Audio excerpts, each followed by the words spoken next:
Hello friends, आज के video में हम मॉडर्न हिस्ट्री का एक मोस्ट इम्पॉर्टेंट चैप्टर को कवर करेंगे जो कि है सामाजिक धार्मिक आंदोलन। ये चैप्टर आपके मॉडर्न हिस्ट्री में बहुत ही ज़्यादा इम्पॉर्टेंट चैप्टर है और आप किसी भी एग्जाम में देखें प्रीवियस ईयर का क्वेश्चन पेपर, इससे सवाल लगातार पूछे जाते हैं। इसमें 19वीं शताब्दी में विभिन्न प्रकार के विद्वानों के द्वारा किए गए सामाजिक धार्मिक आंदोलन के बारे में बताया गया है। एक चीज मैं बता दूं कि इस वीडियो में 3 बुक्स का निचोड़ है। पहला है एनसीईआरटी बुक, दूसरा है स्पेक्ट्रम और तीसरा है घटना चक्र। तो इस 3 किताब के निचोड़ को मैंने इस वीडियो में शामिल किया है। तो अगर एग्जाम से पहले आप ये वीडियो देख कर जाते हैं तो 99% चांस है कि इस टॉपिक से अगर कोई सवाल आएगा तो इस वीडियो से बाहर नहीं जाएगा। तो वीडियो को स्टार्ट करने से पहले सबसे पहले हम देख लेते हैं सामाजिक धार्मिक आंदोलन की पृष्ठभूमि। तो सामाजिक धार्मिक आंदोलन क्या था? तो देखिए, 19वीं शताब्दी में सामाजिक धार्मिक आंदोलन का बहुत ही विशेष महत्व है। तो ये वो समय था जब 19वीं शताब्दी में समाज में अनेक प्रकार की कुरीतियों ने जन्म लिया और साथ साथ बढ़ावा भी मिल रहा था। वो जो कुरीतियां थी उनमें था सती प्रथा। जैसा कि आप जानते हैं कि जिस भी औरत के पति मर जाते थे उसकी वाइफ को चिता पे बैठा दिया जाता था। तो सती प्रथा जैसी कुरीति वहां पे थी। उसके बाद था बाल विवाह, धर्म में परिवर्तन, क्योंकि उस वक्त जो यूरोपीय थे वो सब भारत आ रहे थे और वो चाह रहे थे कि वो मैक्सिमम लोगों को ईसाई धर्म में परिवर्तित करे। तो एक ये कुरीति थी। दूसरा अंधविश्वास था, छुआछूत था। अगर बेटियों का जन्म होता था तो उसकी हत्या की जाती थी। बहु विवाह प्रथा था, जातिवाद था, आधुनिक शिक्षा की भी कमी थी, सामाजिक आर्थिक दोनों ही भेदभाव था।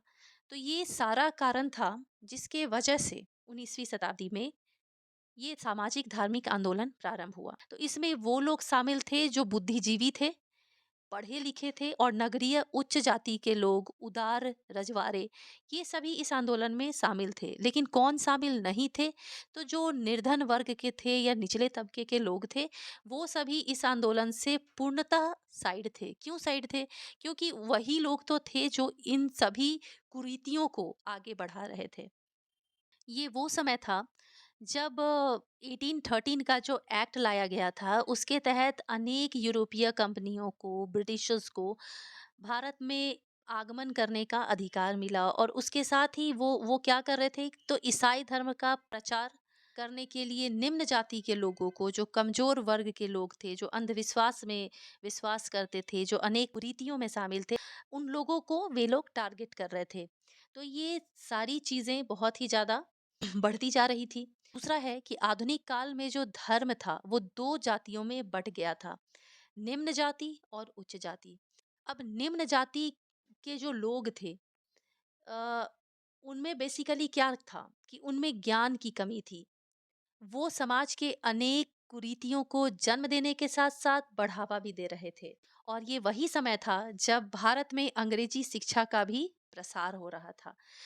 और यही वो समय था जब उच्च शिक्षित वर्ग सामने आते हैं। इनमें से बहुत सारे नाम हैं, जिसमें सबसे पहला नाम आता है राजा राममोहन राय का। ये आप इमेज में देखिए, ये है राजा राममोहन राय। इनका सबसे बड़ा योगदान है सामाजिक धार्मिक आंदोलन में। वो प्रथम ऐसे भारतीय थे जिन्होंने सबसे पहले भारतीय समाज में जो शामिल बुराइयां थी उसके विरुद्ध आंदोलन चलाया। इसीलिए इन्हें बहुत सारे नाम दिए गए, जैसे भारतीय पुनर्जागरण का पिता, प्रथम आधुनिक पुरुष, युगदूत, और इस प्रकार करके इन्हें बहुत सारे नाम प्रदान किए गए। राजा राममोहन राय के अलावा देखें तो ये इमेज है स्वामी दयानंद सरस्वती की, जिन्होंने आर्य समाज की स्थापना की। ये राममोहन राय ने ब्रह्म समाज की स्थापना की। ये है ईश्वर चंद्र विद्यासागर, ये है हंसराज। तो ये बहुत सारे ऐसे लोग थे जो इस आंदोलन में अपना योगदान दिया। तो ये ओवरऑल एक पृष्ठभूमि थी कि सामाजिक धार्मिक आंदोलन क्या था और इसमें हम क्या पढ़ेंगे। अब ये आपने परिचय समझ लिया। अब चलिए अब हम इससे संबंधित सारे इम्पोर्टेंट सवालों को देखेंगे। शुरू करते हैं आज का ये मोस्ट इम्पोर्टेंट क्लास, जो कि है सामाजिक धार्मिक आंदोलन। तो यहाँ पर देखिए, यहाँ पर है धार्मिक सुधार आंदोलन के सबसे प्रमुख नेता, जैसे कि हमने पिछले पेज में ही देख लिया, वो थे राजा राममोहन राय। इसमें टॉप 50 क्वेश्चंस को मैंने शामिल किया है। पहला सवाल है, वो प्रथम भारतीय कौन थे जिन्होंने समाज में व्याप्त बुराइयों के विरोध में आंदोलन चलाया? तो इसका सही उत्तर होगा राजा राममोहन राय। तो यहाँ पर ये सभी लोग हैं, रविंद्रनाथ को छोड़कर ये सभी लोग हैं जो कि समाज में व्याप्त बुराइयों के विरोध में आंदोलन चलाया। लेकिन यहाँ पर आपसे सवाल कर रहा है कि वह प्रथम भारतीय कौन है। तो प्रथम भारतीय है Raja Rammohan Roy. Most important question. अगला सवाल देखते हैं।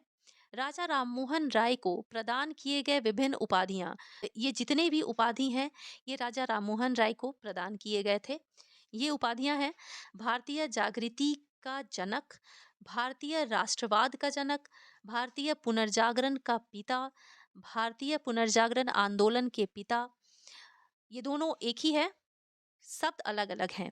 भारतीय राष्ट्रवाद का पैगंबर और भारत का प्रथम आधुनिक पुरुष, ये सारी उपाधियां इन्हें प्रदान की गई थी। इसके साथ ही कुछ अन्य उपाधियां भी थी, जैसे युगदूत, युगदूत। इसके अलावा एक और नाम दिया गया था जो कि था अतीत और भविष्य के मध्य में सेतु, क्योंकि इन्होंने अतीत और भविष्य के बीच में एक सेतु का काम किया था। अतीत में जो भी कुरीतियां थी उनको भविष्य में बेहतर करने के लिए इन्होंने बहुत सारे सुधार किए थे। अगला सवाल देखते हैं।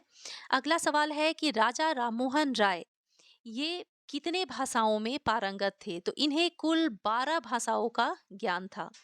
मोस्ट इंपॉर्टेंट क्वेश्चन है। नेक्स्ट सवाल है, राजा राममोहन राय का जन्म कब हुआ था? तो इनका जन्म हुआ था, ये डेट याद रखें, 22 मई 1772 को इनका जन्म हुआ था। कहाँ पर हुआ था? तो ये हुआ था बंगाल के हुगली में। जिला था वर्धमान। वर्धमान के राधा नगर में एक ब्राह्मण रूढ़िवादी परिवार में राजा राममोहन राय का जन्म हुआ था। और ये 1772 से लेकर 1883 के बीच में हुआ था। अगला सवाल है कि सती प्रथा का प्रबल विरोध किसने किया था? वहां जब किसी के हस्बैंड की मृत्यु हो जाती थी तो उसकी वाइफ को भी उसके चिता पे बैठाकर जला दिया जाता था। और ये एक मूवी आई थी ना आपकी, पद्मावती। इस मूवी में आपने ये सीन देखा हुआ है। तो सती प्रथा का सबसे ज्यादा विरोध किसने किया? तो वो किया राजा राममोहन राय ने। इन्होंने सती प्रथा के विरुद्ध जो अभियान शुरू किया, ये किस वर्ष प्रारंभ किया था? वर्ष 1818 में। मोस्ट इंपॉर्टेंट क्वेश्चन है, ये जितने भी सवाल है वो मोस्ट इंपॉर्टेंट है। अगला सवाल है कि सती निषेध रेगुलेशन 1829 किस गवर्नर जनरल ने बनाया? तो क्योंकि राजा राममोहन राय के नेतृत्व में एक आंदोलन चला, किसके विरुद्ध? सती प्रथा को समाप्त करने के विरुद्ध। उस समय में जो भारत के गवर्नर जनरल थे वो कौन थे? विलियम बेंटिक थे। विलियम बेंटिक थे। तो विलियम बेंटिक राजा राममोहन राय के बात से बहुत ज़्यादा सहमत थे और उन्होंने इसे रोकने के लिए एक कानून बनाया, जो कि क्या था? सती निषेध रेगुलेशन 1829, जिसके तहत अगर कोई भी व्यक्ति किसी महिला के साथ ऐसा करता है तो उसे दंडित करने का प्रावधान दिया गया था इस रेगुलेशन में। अगला सवाल है, किस वर्ष विधवाओं को जीवित जलाना बंद कर दिया गया? तो 1829 में ये विलियम बेंटिक के द्वारा एक्ट आने के साथ ही इसे वर्ष 1829 में एक नियम था जो था 17वां नियम। ये भी एग्जाम में काफी बार पूछा जा चुका है कि 1829 के किस नियम के अनुसार विधवाओं को जीवित जलाना बंद किया गया। तो ये 17वां नियम को आप ध्यान रखिएगा। तो 1829 से सती प्रथा को समाप्त कर दिया गया। अगला सवाल है कि वो कौन सा क्षेत्र है जहां सबसे पहले सती प्रथा पर प्रतिबंध लगा? तो वो क्षेत्र था बंगाल। ये भी सवाल काफी बार पूछा जा चुका है एग्जाम में कि सती प्रथा सबसे पहले कहाँ प्रतिबंध लगा था? तो बंगाल में।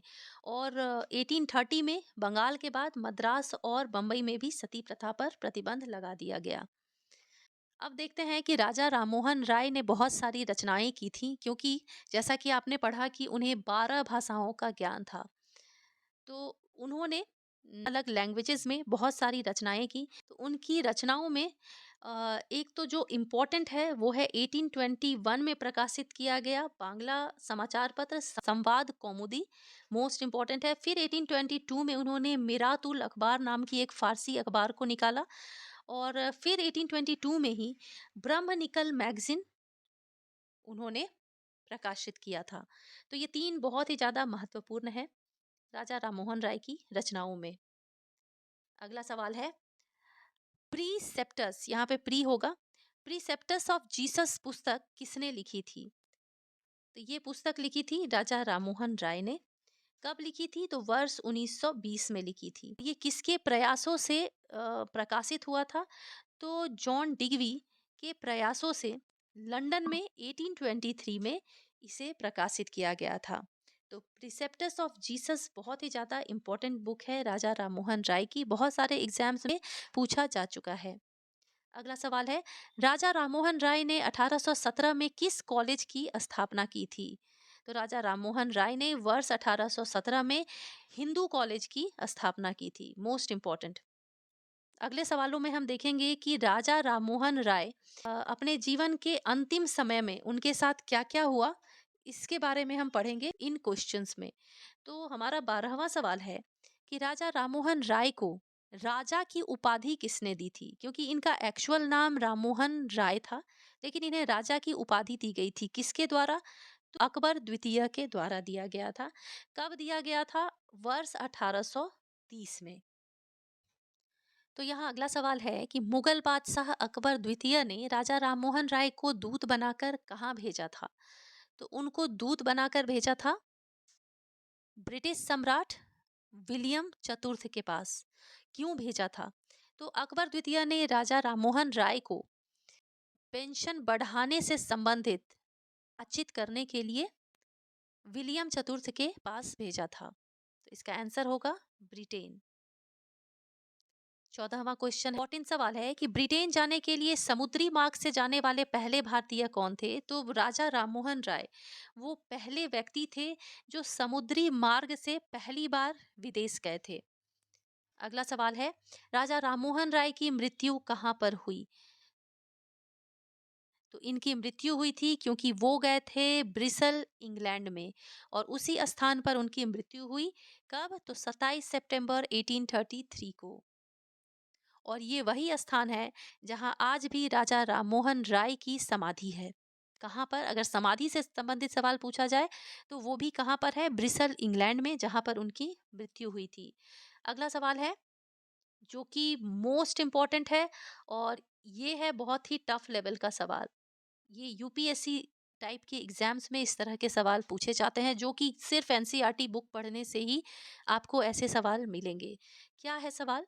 किस समाज सुधारक ने, वो कौन सा समाज सुधारक था जिसने 1826 के ज्यूरी अधिनियम का घोर विरोध किया? तो यहाँ बात हो रही है ज्यूरी अधिनियम का। इस सवाल का जवाब जानने से पहले हमें ये जानना है, हम ये जानते हैं कि ज्यूरी अधिनियम क्या है। तो इसके अंतर्गत क्या था कि हिंदू और मुस्लिम, ये दो धर्म से संबंधित जितने भी मामले होते थे उसका फैसला कौन लेते थे? या तो यूरोपिया लेते थे, या यूरोपिया ने जिन भारतीयों को ईसाई धर्म में परिवर्तित कर दिया है वो लेते थे। तो ये एक बहुत ही बुरा एक्ट था। तो इसके विरोध में राजा राममोहन राय ने कड़ा विरोध किया था। अगला सवाल देखते हैं, राजा राममोहन राय ने निम्नलिखित में से किसकी स्थापना की? तो राजा राममोहन राय ने ब्रह्म समाज की स्थापना की थी। मोस्ट इम्पॉर्टेंट, बहुत सारे एग्जाम्स में इसे पूछा जा चुका है। और इसकी स्थापना कब की गई थी? तो ये वर्ष याद रखें, 1828 में की गई थी, और तारीख है 20 अगस्त। वैसे 20 अगस्त तारीख बहुत रेयरली पूछे जाते हैं, लेकिन क्योंकि ब्रह्म समाज बहुत ही ज़्यादा इम्पोर्टेंट है तो इसका आप ये डेट और ईयर, ये दोनों को ध्यान रखें। और ये ब्रह्म समाज को स्थापित करने का उद्देश्य क्या था, इसे हम अगले सवाल में समझेंगे। हाँ देखिए, राजा राममोहन राय के द्वारा स्थापित प्रथम संस्था कौन सी थी? तो प्रथम संस्था अगर पूछा जाए तो वो थी आत्मीय सभा। तो हिंदू धर्म में एकेश्वरवादी मत का प्रचार करने के लिए 1815 में राजा राममोहन राय ने आत्मीय सभा की स्थापना की। एकेश्वरवादी मत का मतलब है कि ईश्वर एक ही है। वो मूर्ति पूजा में विश्वास नहीं करते थे, अलग अलग मूर्तियों की पूजा करने का वो विरोध करते थे। तो आत्मीय सभा उन्होंने स्थापित कब की? 1815 ईस्वी में। किस लिए? एकेश्वरवादी मत का प्रचार करने के लिए। अगर आपसे एग्जाम में राजा राममोहन राय के द्वारा स्थापित प्रथम संस्था पूछा जाए तो आप आत्मीय सभा देंगे। अब हम जानेंगे कि राजा राममोहन राय के द्वारा स्थापित ब्रह्म सभा और ब्रह्म समाज के बारे में हम देखेंगे। तो ब्रह्म समाज की स्थापना कब हुई थी? तो इसकी स्थापना हुई वर्ष 1828 में। ध्यान रखें कि ब्रह्म समाज पहले ब्रह्म सभा के रूप में प्रारंभ हुआ था, लेकिन बाद में इसका नाम चेंज करके ब्रह्म समाज कर दिया गया, जो कि कब स्थापित हुआ? 20 अगस्त 1828 को। अगला सवाल है, ब्रह्म समाज की स्थापना का उद्देश्य क्या था? मोस्ट इंपॉर्टेंट क्वेश्चन है और ऐसे ही सवाल पूछे जाते हैं यूपीएससी एग्जाम में। तो ब्रह्म समाज का उद्देश्य था एकेश्वरवाद पर विश्वास और हिंदू धर्म में जितनी भी कुरीतियां थी उन्हें समाप्त करना। वे मूर्ति पूजा का विरोध करते थे, पुरोहितों के वर्चस्व को, ब्राह्मणों के वर्चस्व को समाप्त करना, छुआछूत के विरुद्ध कार्य करना और स्त्रियों की स्थिति को सुधारना। यानी स्त्रियों में जो बाल विवाह होता था, जो सती प्रथा उस समय प्रचलित था, इन सब के विरुद्ध इन्होंने ब्रह्म समाज की स्थापना की। तो ये चारों उद्देश्य बहुत ही ज्यादा इंपॉर्टेंट हैं। अगला सवाल है कि वर्ष 1839 में तत्वबोधिनी सभा की स्थापना किसने की? तो तत्वबोधिनी सभा की स्थापना की थी देवेंद्रनाथ टैगोर ने। क्यों की थी? तो यहाँ पर देखिए, जैसा कि हमने पिछले सवाल में पढ़ा कि राजा राममोहन राय की मृत्यु कब हो गई थी? 1833 में। कब? 27 सितंबर को। तो इनकी मृत्यु के बाद इनके ब्रह्म समाज के प्रसार के लिए और राजा राममोहन राय के विचारों के प्रसार के लिए देवेंद्रनाथ टैगोर ने वर्ष 1839 में तत्वबोधिनी सभा की स्थापना की। तो ये सारे पॉइंट्स बहुत ही ज्यादा इंपॉर्टेंट हैं। अगला सवाल है कि हिंदू धर्म का पहला सुधार आंदोलन कौन था जिस पर आधुनिक पाश्चात्य शिक्षा का बहुत प्रभाव पड़ा? तो वो था ब्रह्म समाज। ब्रह्म समाज पर आधुनिक पाश्चात्य शिक्षा का बहुत ज़्यादा प्रभाव पड़ा था, क्योंकि राजा राममोहन राय पाश्चात्य शिक्षा से बहुत ज़्यादा प्रभावित थे और वो लोगों को पाश्चात्य शिक्षा ग्रहण करने के लिए बहुत ही ज़्यादा प्रेरित करते थे। अगला सवाल है कि देवेंद्रनाथ टैगोर ने ब्रह्म समाज का आचार्य किसे नियुक्त किया था? तो केशव चंद्र सेन को ब्रह्म समाज का आचार्य नियुक्त किया गया था। अगला सवाल है, राजा राममोहन राय की समाधि कहाँ है? तो हमने पिछले पेज में ही पढ़ लिया कि इंग्लैंड के ब्रिस्टल में, जहाँ पर उनकी मृत्यु हुई थी वर्ष 1833 में। राजा राममोहन राय ने किन किन चीज़ों का विरोध किया था? ये सवाल बहुत सारे स्टेट पीसीएस और यूपीएससी एग्जाम में पूछे जा चुके हैं और ये भी टफ लेवल के सवालों में है। तो राजा राममोहन राय ने किन किन चीज़ों का विरोध किया था? मूर्ति पूजा का उन्होंने कड़ा विरोध किया था। दूसरा है, बाल विवाह के विरोध में थे, सती प्रथा के विरोध में थे। अच्छा, अगर सवाल ये पूछा जाए कि राजा राममोहन राय किसके विरोध में नहीं थे, तो आप क्या देंगे?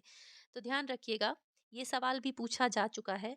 तो राजा राममोहन राय पाश्चात्य शिक्षा के विरोध में नहीं थे, वो उसके फेवर में थे, उसके पक्ष में थे। वो चाहते थे कि भारत में पाश्चात्य शिक्षा का अच्छा प्रसार हो, ताकि लोग ज़्यादा से ज़्यादा शिक्षित बन सकें और अगर पाश्चात्य शिक्षा वो ग्रहण करेंगे तो वो भारत के प्रशासनिक कार्यों में अपना योगदान दे सकेंगे। अगला सवाल है, वर्ष 1823 में कलकत्ता यूनिटेरियन कमेटी का गठन किसने किया? तो इसका गठन 3 लोगों ने किया, राजा राममोहन राय, द्वारकानाथ टैगोर और विलियम एडम। क्यों किया गया इसका स्थापना? तो शिक्षा के क्षेत्र में राजा राममोहन राय अंग्रेजी शिक्षा के पक्षधर थे और इसीलिए इसका गठन किया गया। अगला सवाल है जो कि मोस्ट इम्पोर्टेंट है, किस समाचार पत्र को राजा राममोहन राय के धार्मिक और सामाजिक विचारों के विरोध में प्रारंभ किया गया? तो क्योंकि कोई भी क्षेत्र हो, अगर आप किसी चीज के पक्ष में हैं तो आपके विरुद्ध बहुत सारे ऐसे लोग भी होंगे जो आपके विपक्ष में होंगे। तो राजा राममोहन राय के धार्मिक सामाजिक विचारों के विरोध में एक समाचार पत्र प्रारंभ किया गया जिसका नाम था समाचार चंद्रिका। कौन सा था? समाचार चंद्रिका। किसने शुरू किया था? तो भवानी चरण बंदोपाध्याय ने। किस वर्ष में? 1822 में। बहुत ज्यादा इंपॉर्टेंट प्रश्न है और टफ लेवल का प्रश्न है ये। क्योंकि देखिए, अब एग्जाम्स में आपको बहुत ही डायनामिक क्वेश्चंस पूछे जा रहे हैं। अब ये नहीं पूछा जा रहा है कि ब्रह्म समाज की स्थापना किसने की, बल्कि अब ये पूछा जा रहा है कि ब्रह्म समाज का उद्देश्य क्या था, क्या उद्देश्य नहीं था। बहुत ही डीप में जाके डायनामिक क्वेश्चंस को सेट किए जा रहे हैं एग्जाम में। तो अब बस ऐसे ही वन लाइनर पढ़ लेने से आपका कोई भी एग्जाम क्लियर नहीं होगा। अगला सवाल है कि ब्रह्म समाज का विरोधी संगठन कौन सा था? तो ब्रह्म समाज का जो विरोधी संगठन था वो था धर्म सभा। किसके द्वारा प्रारंभ किया गया था? राजा राधाकांत देव एक व्यक्ति थे जिसके द्वारा ब्रह्म समाज का विरोध किया गया था। अब यहाँ पर टोटल 28 सवाल थे जो कि राजा राममोहन राय और ब्रह्म समाज से संबंधित थे, और सारे सवाल बहुत ही ज्यादा इंपॉर्टेंट थे। इससे बाहर बहुत ज़्यादा चांस है कि आपका कोई भी सवाल इससे बाहर नहीं आएगा। अब हम देखते हैं दूसरे प्रमुख व्यक्ति जो कि जिनका योगदान सामाजिक धार्मिक आंदोलन में बहुत ज़्यादा था, और वो कौन थे? तो वो थे दयानंद सरस्वती। दयानंद सरस्वती जिन्होंने आर्य समाज की स्थापना की, और इनका काल था 1824 से लेकर 1883 तक। चलिए अब कुछ बेसिक जानकारी ले लेते हैं दयानंद सरस्वती के बारे में। इनके बचपन का नाम था मूल शंकर। इन्हें दयानंद स्वामी नाम किसने दिया? तो पूर्णानंद स्वामी ने दिया। अगला सवाल है, दयानंद स्वामी के वास्तविक गुरु कौन थे जिनके नेतृत्व में हिंदू धर्म में सुधार को लेकर प्रयास किया गया दयानंद सरस्वती के द्वारा? तो ये थे स्वामी विरजानंद जो कि इनके गुरु थे, और इनसे ही इन्होंने हिंदू धर्म से संबंधित बहुत सारा शिक्षा ग्रहण किया था मथुरा में। कहाँ पर? मथुरा में। अगला सवाल देखते हैं, प्राखंड खंडनी पताका किसने फहराई थी? तो प्राखंड खंडनी पताका जो है इसे दयानंद सरस्वती ने फहराई थी। क्या है ये प्राखंड खंडनी पताका? बहुत इंपॉर्टेंट सवाल है। ना जाने कितने सारे एग्जाम्स में ये पूछा जा चुका है। तो 1867 में किस लिए प्रारंभ किया था? तो झूठे धर्मों का खंडन करने के लिए। वो अगला सवाल है, वेदों को भारत के आधार स्तंभ के रूप में कौन देखते थे? तो इसे देखते थे दयानंद सरस्वती। सवाल पे ध्यान दीजिएगा। वेदों को भारत के आधार स्तंभ के रूप में देखा करते थे दयानंद सरस्वती। Most important. अगला सवाल है, दयानंद सरस्वती ने किस समाज की स्थापना की? तो दयानंद सरस्वती के द्वारा स्थापना किया गया था आर्य समाज का। उद्देश्य क्या था? तो प्राचीन वैदिक धर्म को शुद्ध रूप से फिर से स्थापित करना, क्योंकि प्राचीन जो वैदिक धर्म था उसमें बहुत सारे अशुद्धियां थी, जैसे वर्ण व्यवस्था थी, ब्राह्मणवाद था, ये सारी बहुत सारी चीजें थी। उसे शुद्ध करके ये फिर से स्थापित करने के लिए इन्होंने स्थापना की आर्य समाज की। आर्य समाज की स्थापना किस वर्ष हुई? तो ये हुई वर्ष 1875 में। कब? अप्रैल 1875 में। कहाँ पर? तो बम्बई में। नेक्स्ट सवाल है, आर्य समाज का मुख्यालय कहाँ स्थापित किया? तो 1875 में इन्होंने आर्य समाज की स्थापना की, और 1877 में। कब? 1877 में इन्होंने आर्य समाज का मुख्यालय लाहौर में स्थापित किया, और ये मुख्यालय स्थापित होने के बाद आर्य समाज और भी ज्यादा प्रसारित हुआ। अगला सवाल है, दयानंद सरस्वती ने निम्नलिखित में से कौन सा नारा दिया? तो उनका दो मुख्य नारा था जो कि बहुत ज्यादा इंपॉर्टेंट है। क्या है वो? वेदों की ओर लौट चलो, और दूसरा वेद ही समस्त ज्ञान है। यानी कि ऑप्शन ए एंड बी इसका सही आंसर होगा। वेदों की ओर लौट चलो के अंतर्गत दयानंद ने कुल 10 सिद्धांतों की स्थापना की थी। ये आपको बहुत कम बुक में देखने को मिलेगा। ये एनसीईआरटी में मेंशन किया हुआ है। चलिए अगला सवाल देखते हैं, भारत का मार्टिन लूथर किंग किसे कहा जाता है? तो ये कहा जाता है स्वामी दयानंद सरस्वती को, क्यों? तो धार्मिक सुधारों में प्रयासों के लिए। अगला सवाल है, सत्यार्थ प्रकाश पुस्तक की रचना किसने की थी? तो दयानंद सरस्वती ने की थी, वर्ष 1874 में। बहुत ही प्रमुख रचना है इनकी। और भी अन्य रचनाएं हैं, जैसे पाखंड खंडन, वेदव भाष्य, भूमिका, ऋग्वेद भाष्य, अद्वैत मंत्र का खंडन, ये सारी पुस्तकें भी हैं, लेकिन सत्यार्थ प्रकाश इनकी सबसे प्रमुख पुस्तक है। अगला है, शुद्धि आंदोलन का समर्थन किसने किया था? तो शुद्धि आंदोलन का समर्थन किया था आर्य समाज में। और इस ये किससे संबंधित है? तो क्योंकि जैसा कि हमने देखा कि 1813 के एक्ट के तहत अनेक यूरोपीय भारत आए, और उन्होंने क्या किया कि विभिन्न निम्न जातियों के लोगों को ईसाई धर्म में परिवर्तित करना प्रारंभ किया। तो शुद्धि आंदोलन इसी से संबंधित है। शुद्धि आंदोलन के जरिए धर्म परिवर्तित हिंदुओं के हिंदू धर्म वापसी के लिए ये शुद्धि आंदोलन को प्रारंभ किया गया। किसके द्वारा? आर्य समाज के द्वारा होगा। दयानंद सरस्वती हो या आर्य समाज हो, दोनों में से कोई भी आप टिक लगा सकते हो ऑप्शन के अनुसार। नेक्स्ट है, स्वराज्य शब्द का सर्वप्रथम प्रयोग किसने किया था? तो ये किया था दयानंद सरस्वती ने। स्वराज्य जो शब्द है, ये 20वीं शताब्दी में बहुत ही ज्यादा इस शब्द का प्रचलन था। हिंदी को सर्वप्रथम राष्ट्रभाषा के रूप में किसने स्वीकार किया था? तो दयानंद सरस्वती वो पहले व्यक्ति थे जिसने ये कहा था कि हिंदी राष्ट्रभाषा है। आर्य समाज सर्वाधिक लोकप्रिय कहाँ पर हुई थी? तो आर्य समाज पंजाब और पश्चिमी उत्तर प्रदेश में सबसे ज्यादा लोकप्रिय हुई थी। अब एक समय ऐसा भी आया जब आर्य समाज का विभाजन हो गया। 1892-93 के बीच में आर्य समाज का विभाजन हुआ। आर्य दो गुटों में बट गया 1892-93 के बीच में। क्यों विभाजन हुआ? तो इसका जो पहला गुट है वो समर्थक था पाश्चात्य शिक्षा का, यानी कि उनका कहना था कि स्कूलों में, कॉलेजों में हिंदी के साथ साथ पाश्चात्य शिक्षा भी पढ़ाई होनी चाहिए। जबकि दूसरा जो गुट था वो पाश्चात्य शिक्षा के बिल्कुल ही विरोध में था। तो इसीलिए आर्य समाज दो गुटों में बट गया। अगला सवाल है, आर्य समाज में पाश्चात्य शिक्षा का विरोधी कौन कौन था? तो चूंकि हमने देख लिया कि आर्य समाज दो गुटों में बट गया था, तो वो गुट जो पाश्चात्य शिक्षा के विरोध में था उनमें कौन कौन थे? तो श्रद्धानंद, लेखराज और मुंशीराम। इसका आंसर हो जाएगा उपयुक्त तीनों। तो ये जो विरोधी गुट है इसने एक अलग संस्था की स्थापना की, जो कि क्या था? गुरुकुल।